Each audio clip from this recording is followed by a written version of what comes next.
Good morning, children. Today I'm starting with your second poem of Flamingo, that is An Elementary School Classroom in a Slum by Stephen Spender.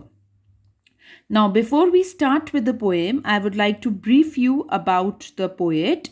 Stephen Spender was an English poet and an essayist. He left University College, Oxford, without taking a degree, and then he took keen interest in politics and declared himself as a well-known socialist and pacifist.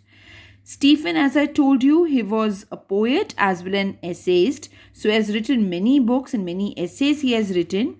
His famous contribution are his poems of dedication, The Edge of Being, The Struggle of Modern, and famous autobiography, that is World Within World. So this is one such poem by Stephen Spender. Now, as the title, An Elementary School Classroom in a Slum, itself tells what the poem is all about. We all know what a slum is. India is a poor country as such. We are a developing country, but our maximum population is still poor. So there are many people who live in a slum. The life of the people of the slum is really very miserable. They may or they may not get even the basic necessities of life. So when children of such area, of such parents, when they come to school, what kind of atmosphere do you visualize?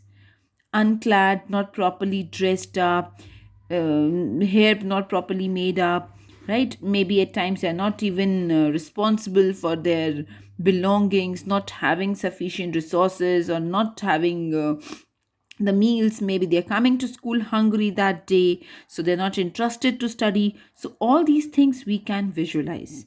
This is a poem where the poet talks about these slum children who are coming to a small school, who are coming to an elementary school. Now but these children, they look pathetic and miserable. They have pale or dull faces. Their disorderly look is like rootless weeds. Their disorderly hairs look like rootless weeds. They are stunted figures with twisted bones, inheriting diseases.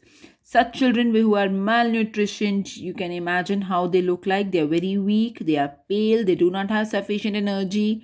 So they belong to the dirty world of crumpled holes where there is dirt, where there is filth, proper hygiene is not maintained. So they are coming from such places.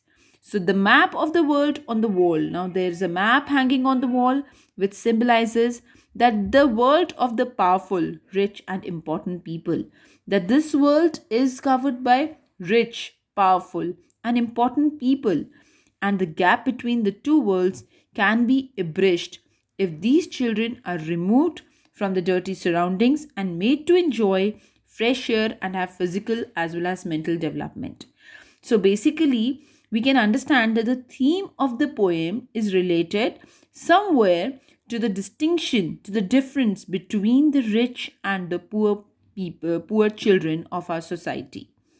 Rich people, when they send their children to school, they are properly dressed up, they are well disciplined, their tummies are full, they have all the comforts and luxuries.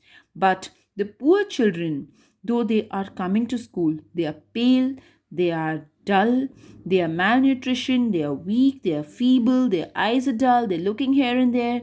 So the poet here focuses upon that a world can come to the point of development when this bridge is developed. There is no gap between the rich and the poor, and especially children, because children is the future of a nation.